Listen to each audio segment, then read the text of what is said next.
We look for people that are hungry, humble, and smart.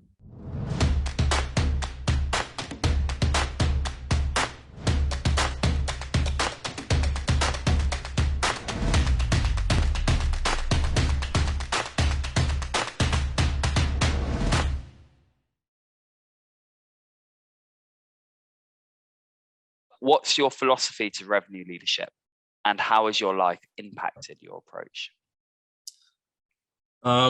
Philosophy. I think it's connecting the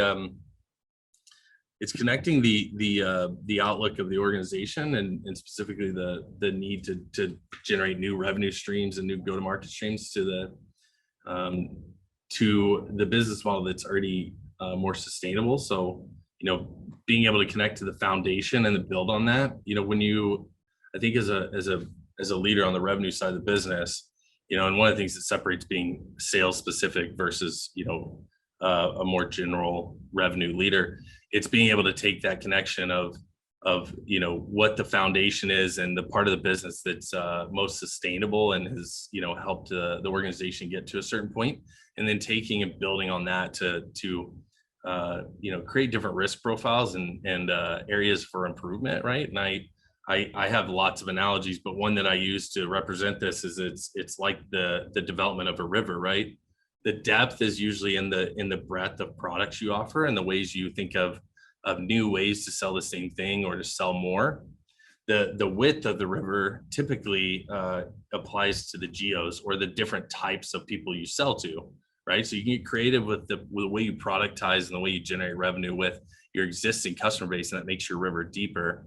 But then when you take that and apply that to multiple geos or to different business segments or different industry verticals, you end up creating a really mature river, right? That is from, lots of different rivers coming in. And this is where you get really a wide breadth and depth to I think your strategy on execution. And honestly, when you do that for an organization, and when I think about my journey at Pax8, that's really where you have the opportunity for the most growth. That's when you can really accelerate the upside of the business, because you develop so many different, I think, levers for you for the organization to be able to pull on as things start to become more prevalent and apparent. You're able to really refocus that. So at a high level, that's what being a revenue leader to me means, and leading the revenue team. Impact to my life.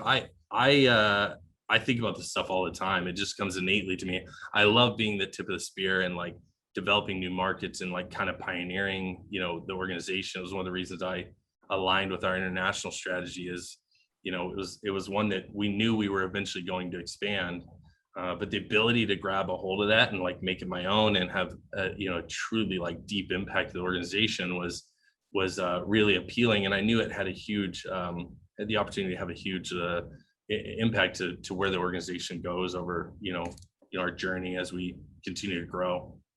Yeah, okay. So in other words, a river can become a flood when we diversify it and we look at the different strands it can lead to.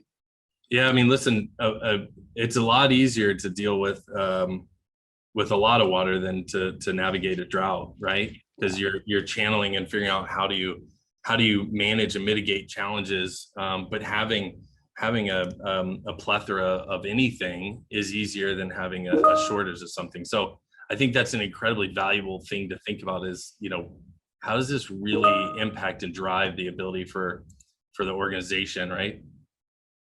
Yeah, absolutely. However, forging a new market or a new product line, famously difficult. We don't have data on how it performs there yet. We're not quite sure what our strategy is. So what's your process for channeling a new stream, as you put it?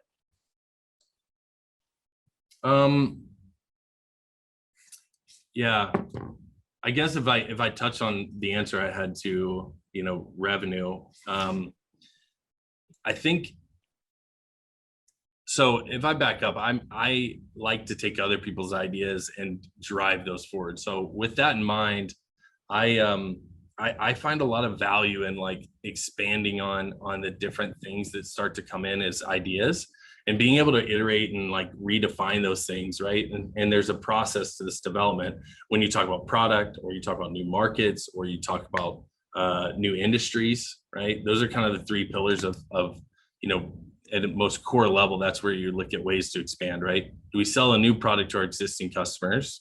Do we sell to a new industry or a new vertical to expand our customer base in the current geo? Or do we go to new geos and focus on our current core competencies and do those into new markets?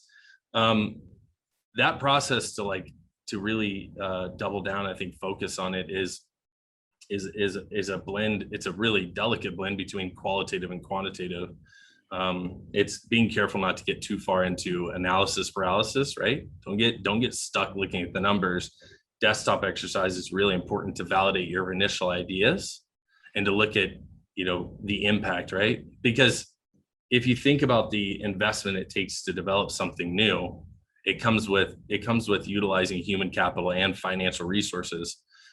Because of that, you have to blend that with its ability to impact revenue. And so that desktop exercise is I think the most important place to start, is to validate, like, are we on the right path? But from there, it's starting to collect more qualitative data, so you can really understand if your initial hypothesis or your initial idea is continuing to validate. So it's really a milestone and continue type of approach, right? It's a decision tree, a decision flow, right? Are we on the right track? Did we validate the things we were looking to validate? And if yes, then let's move to the next phase. Mm-hmm. Yeah. And you described that process is it's really important to take other people's ideas on board. And I assume at that validation stage, especially the qualitative analysis, that's where it becomes particularly important to get ideas from the rest of the organization into the process. Yeah, absolutely. And you have to be careful about it, right? Because as the saying goes, you can't have too many chefs in the kitchen. Yeah. But I think there's a really healthy balance, like that influence from people who specialize in different departments and really own different elements of the business. Being able to take that influence and iterate and check in at different parts of the milestone, I think is really important because it starts to shape well, what I like to say is it breaks the first draft, right? It's like, I've never been precious about some of the go-to-market strategies or some of the things I've worked on, specifically when I was in the revenue ops role, and then moving into the international role and developing our first market and continuing to expand. You really you got to get the first idea out, and it's got to be a well thought out idea. And then you look for people to validate and break that, because that's when you start to collaborate. That's when you develop a healthy balance with the rest of the organization. So people buy into the idea, they start to adopt and really believe in, where we're going. So it's not overwhelming when you start executing. But it also is, I think it's a really good way to to make sure that, you're not dealing with groupthink, which is the most dangerous thing when you're talking about revenue generation. It's really easy to sit around a table in a time of success and just be like, you know what, we think this is a good idea. We did a whiteboard exercise and looked at some of the numbers. Yep, it's going to generate revenue. We don't think the work's going to be that hard. So because we all agree, we're now just going to move forward, right? And now we're going to prioritize it for the whole organization. So that feedback's incredibly, incredibly valuable. Yeah, that's a really good point. I mean, how do we encourage critique in meetings and from the rest of the org? How do we make ourselves open to that? Yeah, that's a challenging one, right? Because I think it's a delicate balance. It's challenging to ask someone like, hey, here's an idea, can you poke holes in it, right? You have to be way more I think way more subtle about the way you approach it. And it's really like leveraging and letting people understand that their area of expertise is needed. And with that influence, you can start reshaping things. And it's taking a stance of listen more, talk less. Because once you can be influenced and have that contribution to, from colleagues, it then helps you shape that. And when they realize they have they've had a piece in that development, I think that's when you really get, people to get motivated behind new things, because it's hard to create capacity in an organization, especially when you're in extreme scale. When you're scaling up, creating that capacity can probably be one of the most challenging things, because typically companies are really busy doing the core competencies and focusing on, what they do really well. So when you ask people to expand that, it can become a distraction, right? Yeah, absolutely. And that is a question I want to ask, actually. It's like, how do we, like, you're right, it's better to have a deluge than a scarcity. I'm totally on board with this. But at the same time, how do we make sure what we're pursuing is efficient? We're spending time in the right areas. We're putting people towards projects that are really going to help. It's a difficult one to balance in a scaling company. And I'm interested on your reflection on that. Yeah, so I mean, we're talking about a couple different things, because when you look at new products, a lot of times it's safe to explore that with the team that exists, right? Because you're typically asking them to look at something in your technology stack or something you already do, and think beyond that, right? When you talk about starting to sell to a new audience, right, which would be the idea of selling to a new vertical or to a new geo, that's a different capacity, because there's an investment there that requires a completely different mindset and approach. And typically when a business looks to expand in those areas, you have to really, I think, focus on the appropriate amount of scale so that you don't overwhelm the support that the business offers. And I'm talking about the non-revenue generating support that business offers, and finding that balance of how do we achieve the upside of this new revenue opportunity or this new go-to-market strategy that we all have agreed on, without overwhelming or diminishing the culture, the values, the quality, right? That it's that employee NPS, like making sure that as you do this, that people are just as motivated to buy into the company's mission statement, right? And that they're just as proud of the place they work, and the effort they dedicate to their career. Yeah, that cultural piece is really important. So let's imagine then that we have this new strategy. We're pretty sure this is a good thing to pursue. At some point, strategy becomes tactics, right? You hand it over to someone to an extent to execute. How do you go about deciding who that will be and how that's going to be managed? How you check up on things and make sure that you're measuring success?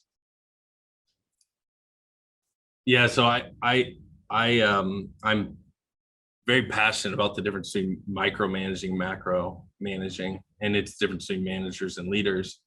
When I look to build a new revenue stream, and even when I'm thinking about it, it's a lot for me. It's about the who, then what.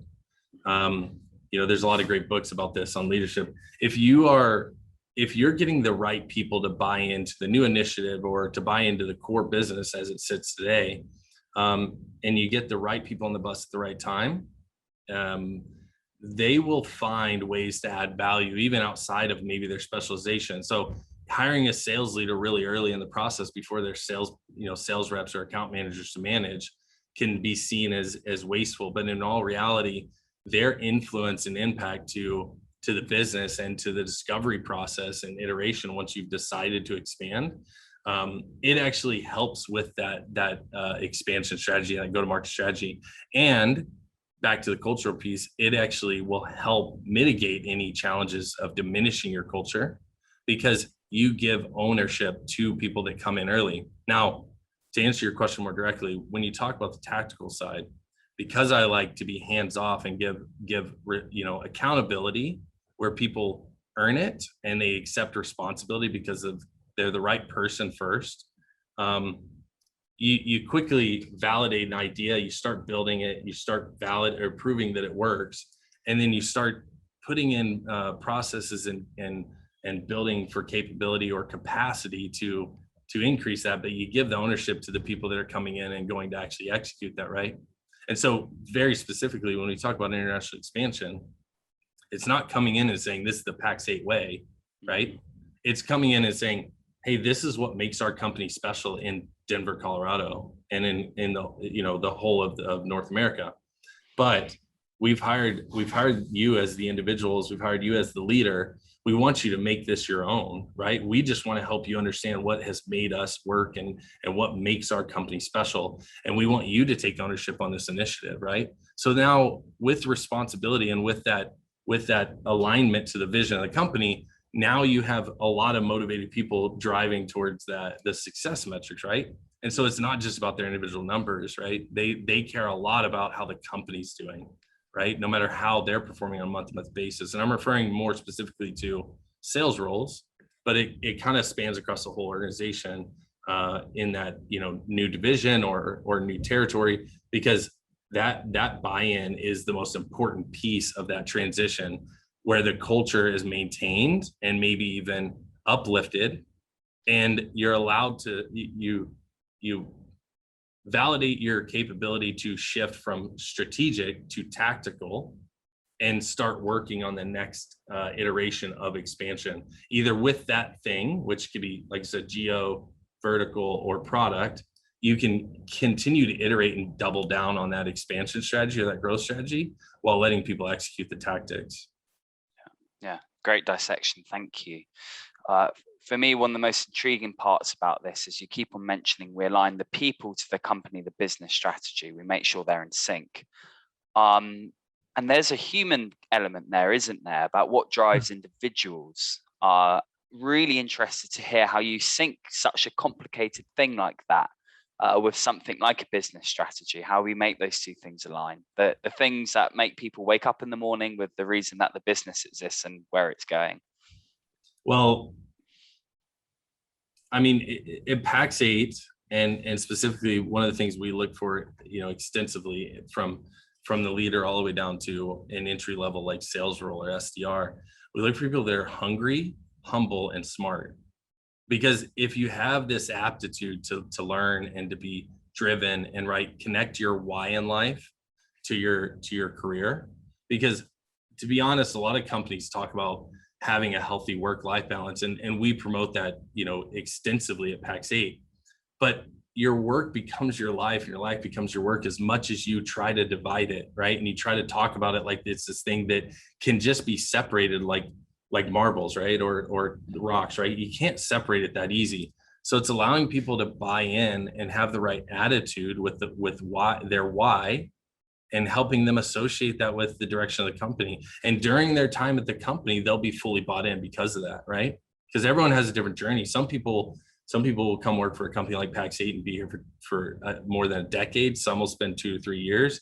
It's allowing them to go on that journey to develop themselves as professionals and to develop, in their personal journey, to understand what their real passions are. But a lot of times we find, I think, the special thing about our culture is that we allow people to go on that journey for however long it is, and allow PAX 8 to be that vehicle of change. Yeah, that's really quite inspiring. Thank you. I'll leave you with a final question. If you're in a room of the best CROs and sales leaders or revenue leaders to ever do it, what would you ask them?